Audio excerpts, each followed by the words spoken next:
folks, and welcome, folks, to another Saturday morning Samoflange. Ooh, It feels goosey in here. I feel I got the goosey bumps. The goosey bumps, because we're talking about more time stories. More time stories. Back again. But with goosey bumps this time. Goosey bumps. Well, we're talking about two. One, because it's a promo game, and I got to get the promo game. Yeah. And I got the German copy because it never came out in print in America. Yeah. But a German copy was made only for demos. Because just like for board game conventions and just board to game shop it out. And like the now I've forgotten the pirate one that we did. Yes. You know, there was like a promo one for that one too. Yeah, with that dumb monkey. Oh, got us. I know, I hate that monkey. Even the monkey got us. Even the monkey got us. It got us. We thought we knew the promo one, and we still got fooled. Still got suckered. But this one is called Damien. This one came out a long time ago. What? Before its base game Cavendish came out. This came out like back in 2019, just to tease the next one. I didn't realize that. That's cool. So it's a really old one, and I wanted one with the box. But when I got the game, it was all in German, so I had to print out the actual English labels. Sleeve them with the German cards with the English stuff over it because I am dedicated to have the real deal. Did they ever find out at work what the printer was being used for? They don't care anymore, I don't think. They just want to make that money. But anyway, it was this is one because I always if it's a free print and play. You know, for anyone who wants it. And spoilers all the way through. All the spoilers. Yes, don't start with this time stories. So episode. don't start with this. I don't think you should start. I agree. That's why I'm I'm surprised that you said it came out much earlier because they tie together so well. They tie together very well. That it's not. Don't do that. Don't do the chronological. I don't think. Yeah. Because I really enjoyed skipping right into the next segment. First off, you're playing as the four kids. Yeah. That you're going to play in Cavendish. And it's very clear the goal as a promo, as this game works as a promo. And this is how I'm grading it. I thought it was great because it's very clear. We have to establish a timeline for where Damien was to when he disappeared. Right. And so that's all we knew. We didn't know what we were going to do with that information. But I don't know if we barely even knew that. Like, did it tell us to establish a timeline? It did. That was the mission. That was the mission because we started looking at stuff and it was really cool because this was one. And this is one of the few ones where you just had to listen and read. Well, I mean, I feel like because there was a moment in the beginning when we first got a couple of clues, and then Nick noticed that this one was dated like Thursday, and then the receipt. We put the receipt on the so we didn't quite know that we were forming a timeline. It told us that, but then we realized the clues we were getting. Then picking was establishing the timeline. Was establishing like the first thing we found is like he ran out of the drugstore. Yeah. Across the street. That's not a time. No. So we're like, okay. So then we went to the drugstore. Right. And later on, he found the receipt, a copy of the guy's receipt, and it doesn't say. I mean, it doesn't say look at the time. It's not explicitly called out. Mm-mm. He just noticed. Oh, look, there's a timestamp on it.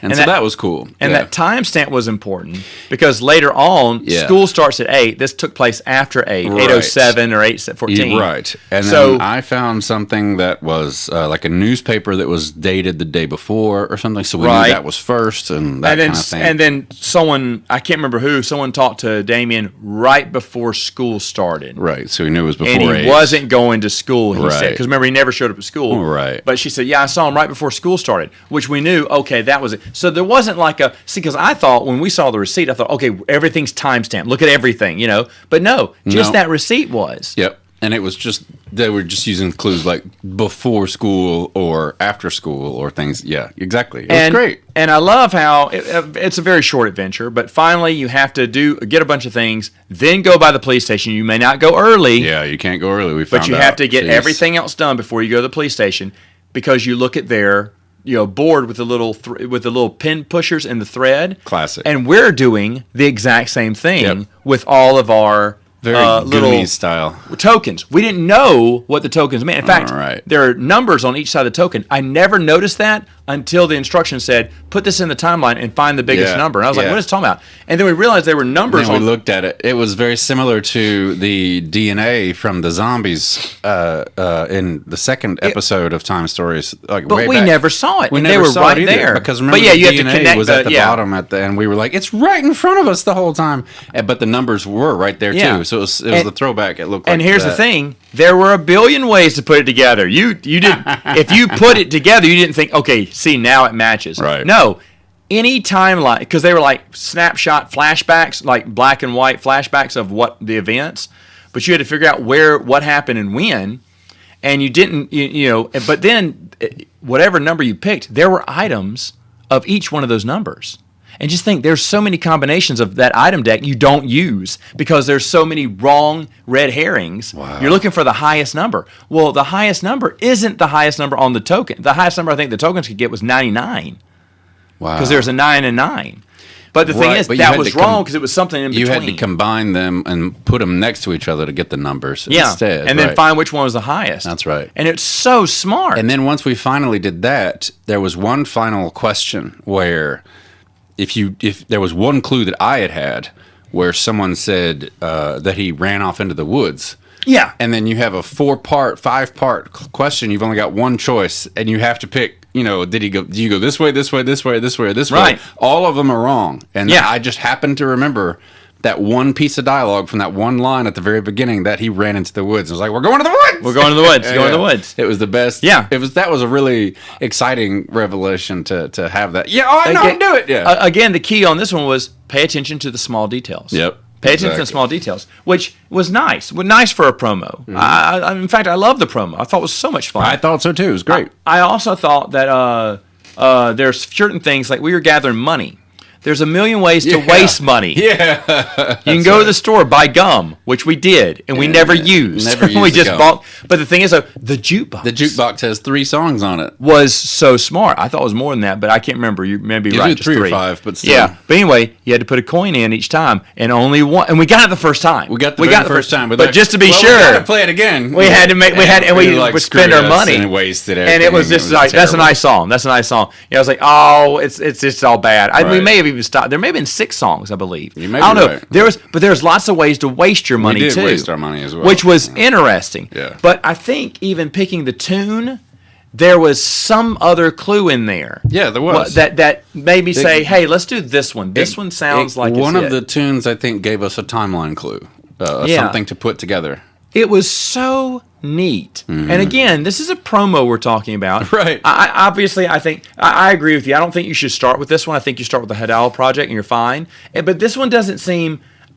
It was. I mean, we pass it through in time, which was the point of a promo. A promo is not going to be the hardest thing. It was quick. But it's a nice intro into Cavendish. And honestly, it gives you a false sense of security too, because it was a little bit easier, I think, to do, but it was still really, really enjoyable. Like, it's so much fun. It's so much fun. It was if you felt like you still felt clever at the end. Like when you did figure it out, you're like, well, that wasn't easy, but I feel clever. You weren't listening to the small clues. Yeah, it could have been very. You could easily switch awful. just two. Yeah. Would have thrown your whole game off. Yeah.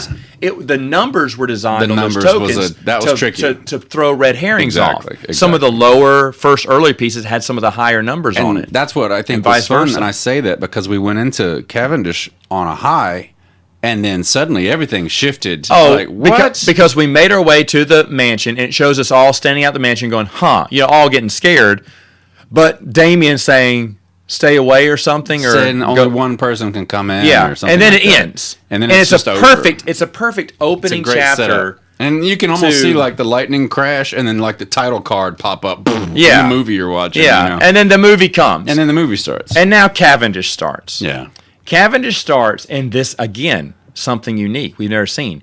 Puzzle pieces. Yeah. It's 4 corners, it's 4 bars that on the inside, it outlines the outside of the house. What's inside the house? I don't know, because we're going to discover the rooms piece by piece. Well, we haven't gotten to that yet because we were looking at the mansion at the beginning, and then we get supernaturally sucked into it. Right.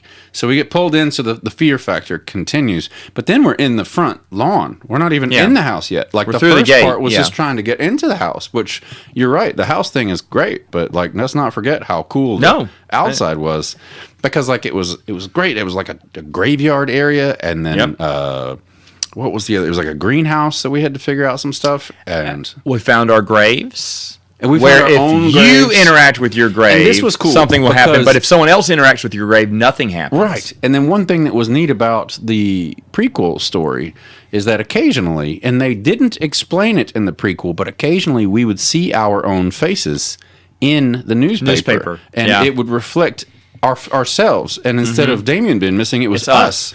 But it never explained that until you get to Cavendish. And I thought that was super cool. Yeah. That didn't even bother explaining it, and then it hits you all of a sudden. You're like, oh, that's why our faces were appearing in the newspaper in the last one. That was really cool. And I was saying another reason why you shouldn't play this one first, even though it's the promo to help you understand the game, because I agree with you. It plays so well into Cavendish. So much good flavor that added to it. It was. And in Cavendish, when we finally, it took us a while, but you have to go to everywhere. You have to go everywhere. Search the entire outside. Yeah. But even when we found the first room, I believe, it said, if you've searched everywhere, good, you may as well go in. But before you go in, you may want to check. It kind of says, hey, guys, don't get ahead of yourself. Yeah. Like this time, we do want you to check everything out. You're probably going to need it. And I appreciated that heads up, because usually we're told it's a trick. Well, here's the thing. How do I know that wasn't a trick? Right, but when they said that explicitly, that's the first time I'd heard hey, before you go in, you may want to check everything else out. Good point. And I was thinking, I don't think that'd be a cruel red herring if they just gave us a suggestion, then screwed us again. Because then we never trust this game. But they did let you know we have a few more things you may need. And, of course, there's a few items that you would need later on going in. And it stuck with the theme of when you go, like when we were in the graveyard, for instance, and you saw your own grave, only your character could have a good interaction with it. And you could see the graveyards. Our names were on the graveyards, too, so we knew whose graveyard was what. So we knew who was what. And it was cool because I was playing the girl character, and then I saw my own grave, and then I put together, like I looked at the dates. Like it didn't tell me to. I just looked at the name, and it wasn't my character's name. Like I didn't, because you get a card, you select a character, you don't really memorize your name and your backstory. But then you're looking at it and you're like, why does that seem familiar? And I looked down at my card and like my character's name was Stacy or something, and the grave said Stacy, but it was a different last name. And then I was like, oh, but wait, I'm a girl. And it took, and I died 30 years from now, so that's my married name. It's your married name. I loved it. And it was all of our deaths. Was a really how cool, long we lived, what our life was. Yeah. Because at first I thought, well, this isn't going to be anything because it's not me. And who's this? Who's this other Stacy? And just tiny little things like that are just so cool. I think it was brilliant the way they did that. I also like there's a new item here called fear tokens. You gather a few. It did kind of hurt you later on in the game. We kind of knew it would.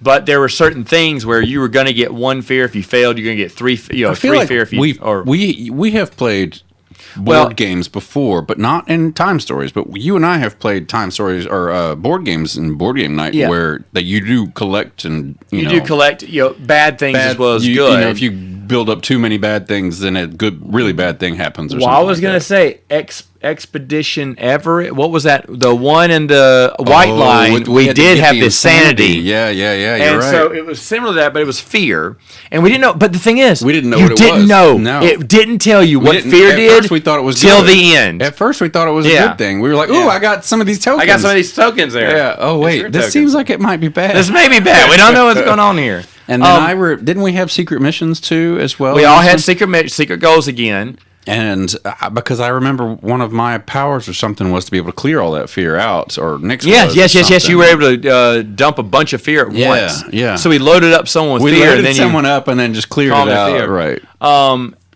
But one of the things that I really loved is a logic puzzle was in this one. Yeah. Logic puzzle meaning it's a puzzle where I still don't want to give this one away. Yeah. But, there's 4 men standing in a row. One's wearing a red hat, 3 are wearing blue. Yeah. Or no, one's wearing one of a color, the others are wearing a different color. And every man in the row says, I don't know what my color hat is, but the one in the front says, I know. Exactly. And then you have to do logically, how would he know that? Yeah. Well, now there are 4 ghosts. I am going to spoil this now. Yeah. And you got to figure out which one's telling the truth. Right. And it's so brilliant. And by the way, we got the seats exactly right. What? The first time. Yes. when we sat down, remember? Because I remember because we decided to waste some more time to just in case. Because we also only had 3 characters instead of 4, right? Right. And so we had to choose empty chairs at the dining room table with ghosts having dinner. You get to sit between 2, but not the same 2. Not the same 2. We couldn't sit because sometimes we'd share one, right? And that one would tell me, the white ghost would tell me something, tell you something else. Exactly, and that's what we didn't figure out until the second go around. That if I talk to them, they're more gracious because they care about who you are actually as a character. They care about your character, or they say something different that you know now is false or something. You know, and then we got it right the very first go. But we didn't, just to make sure, we said okay because we didn't know how this was working. Play the rest of the coins on the jukebox. You know? And we did. But remember, we just sat there and talked about it, and then we finally came to the decision that this has got to be the person because it felt like it was because we were all talking through it, and at the very end we said, I think we all said it simultaneously, like it was one of those Indiana Jones moments, Raiders of the Lost Ark, which means, and they both look at each other, they're digging in the wrong spot, you know, digging in the wrong place. They come to the same conclusion, and we all came to the same conclusion at once and realized that's it, and it was correct, and you move on. It's so good. It was cool. It's so good. It was such a good feeling. It was something we again. I know we sound like a broken record when we say this, but something we had never seen before. Yeah. They come up with a different way to do a puzzle. Yep. And just, I mean, honestly, I don't even know how many renditions are on. 10, 11, 12. So the 12th rendition now, not counting the 2 promos, you know, you're looking at 14 renditions of this game now that we've seen. Mechanics that are happening. Still new mechanics that are going in, still surprising us with new stuff. And I thought it was brilliant. Well, let's go back. Go ahead. Just to get to the dining room, like you started to talk about it earlier, but we got into the house finally, and then it was just an empty shell, and like a just one room. It was just a big square with nothing in it, and then we were like, "What is this?" And then we were given a token card, and we placed it in the foyer, whatever, as we walked in, and then we decided, now we have to like split up Haunted Mansion style, or stay together and figure out who's going where. But it takes a lot more time to explore the mansion, together instead of separately. And when you find the token, some tokens match up, some don't, some and do. You got to hold on to them till you find the matching door or whatever that goes in the picture. I love that. And the letters weren't, M doesn't go next to N or something. It was totally random. Like Z was all. But the thing is, though, I can't remember. The first one looked like P and then we got Q or something. I was like, okay, well, wait, this doesn't go next to this one. I was like, of course the letters don't go next to each other. Even that's nice. Was good, yeah. Because there were maybe a total of, 8 cards, maybe 6. There's a couple of rooms, 24 letters in the alphabet, but I remember using token Z at some point, and just for the final boss area or something. And I loved how this one, we guessed the ending a little bit about what was going on.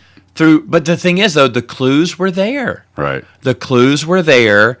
And we started, and I say, "Hey guys, do you think this is an Elois?" And then who we're dealing with things from the beginning that we put together, like we were like, "Wait a minute, no, what?" Like you suddenly remembered what they said at the beginning. You're like, "Ah!" But here's the deal, though.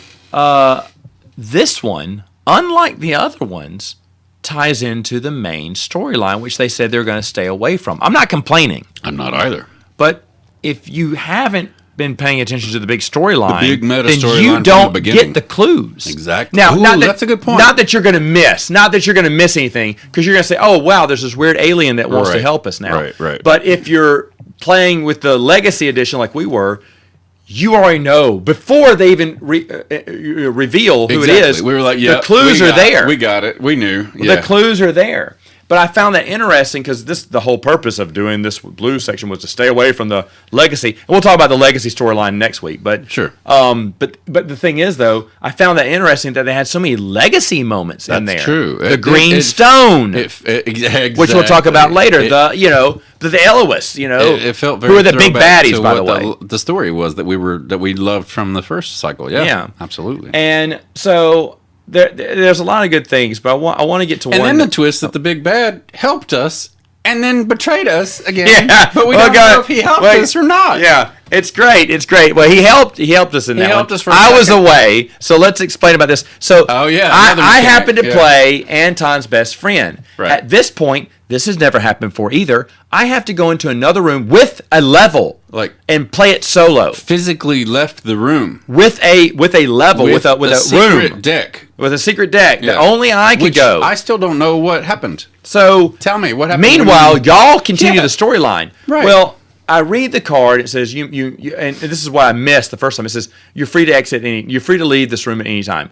And then it reads the story about what Anton's seeing. So Anton goes into this room, this long hallway. It's drifty, the wafty curtains that are full of holes and tattered. Damien calling to him, and meanwhile I find a ghost girl with a dolly. She hands me something. Damien wants you to have this, and I'm interacting with her. And do I take it or not? I take it. I get this. Read this card. So I said, well, let me take it. Took it and unlocked my ability. I got rid of my fear, so I threw away my fear. I have confidence. My new grade level went up to or whatever. Your stats changed. And I was like, this is great. This is great. Now the thing is, you interact with a lot. Anton interacts with a lot of things throughout this. This is where I used a lot of my interaction deck.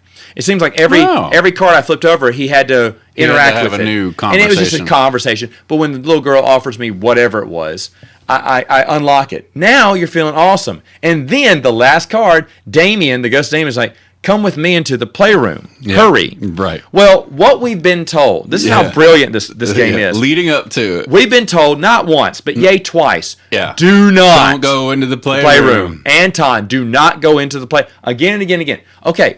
Guess what?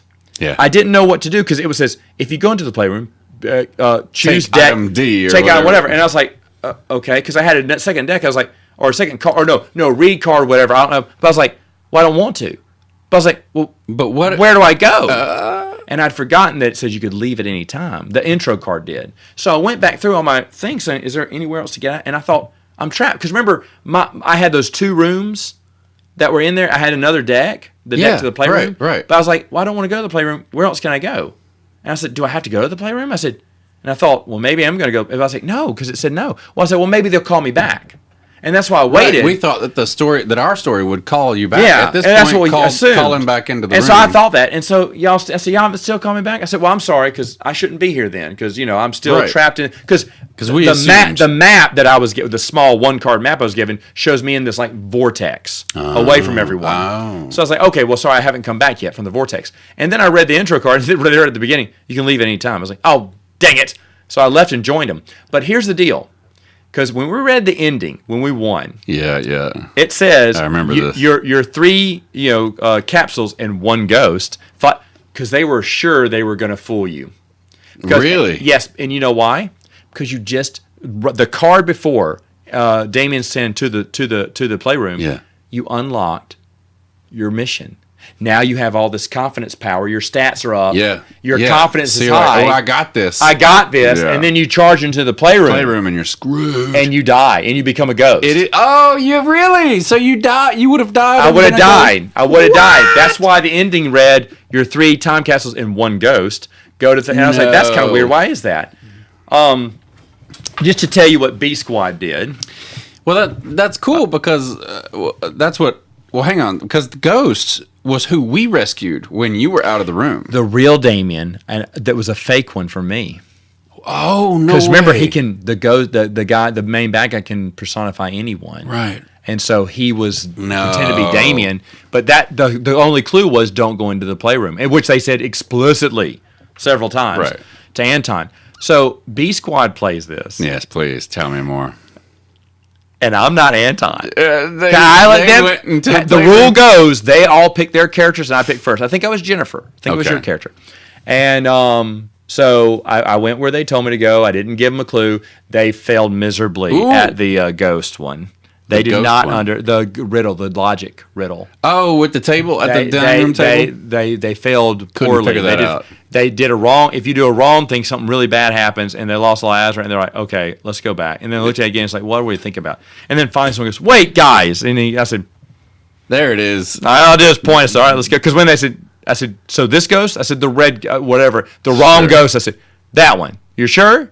All right, let's go. And I was thinking, I don't know what's going to happen, but I'm scared. I know it's otherwise, and it's not, and something bad happens. And the thing is, though, so if you keep picking, if you just guess randomly at ghosts, you're going to start losing tons of Azrac. Which ties in thematically because he's trying to grab this creature in the center of the room. A mansion is trying to grab. Remember, he's trying to take off our Azrac.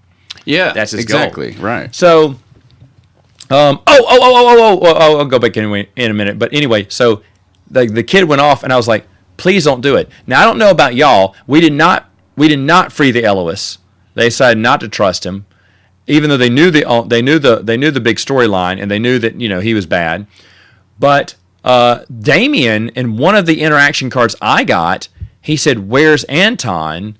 And I told him where Anton was, and then he goes, "No, he's with so and so. Tell him that's not me." And I was like, "Oh my gosh!" I said, Bryce! His name is Bryce. I said, "Get in here," because we weren't supposed to talk to him, but tell him it's not me. So I just started yelling at him. Right. He said, "Okay," and he came in and sat down and said, "Bryce, what did you do?" What did you do? And Bryce goes, "What did you do, Ray?" He said, "I'm dead."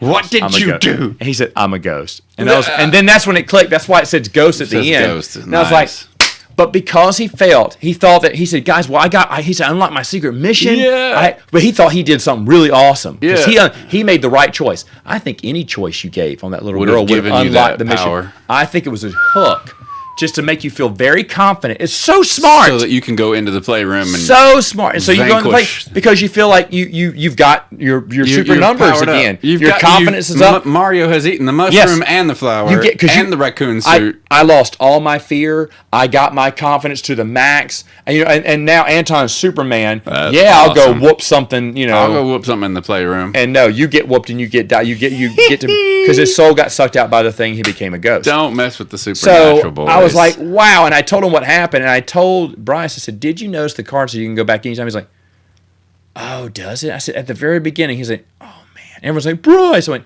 "Guys, to be fair, because you have to interact so much, you forget about the intro card. And you're into. Okay, what do I do next? Exactly. And you forget. Such a the smartest red herring. That is clever. That I have seen in a long time to build someone's, because you've told them not to go to the playroom. So what can we do to convince them to go? Well, we have all these interaction cards. How can we make it alluring, even though we just told them twice? And then we give them a big pat on the back. We make them super powerful. They get rid of all their negative points, and they're happy. And then we screw them. That's great. It's great. That is great. But I want to say there's another really unique one here that I forgot to mention.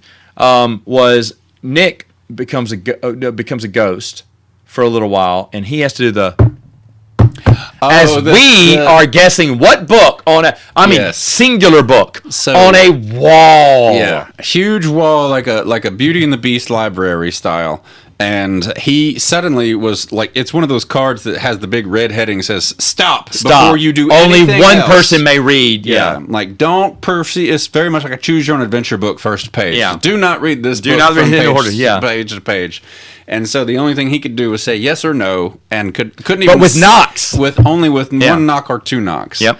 And like, just so great that he.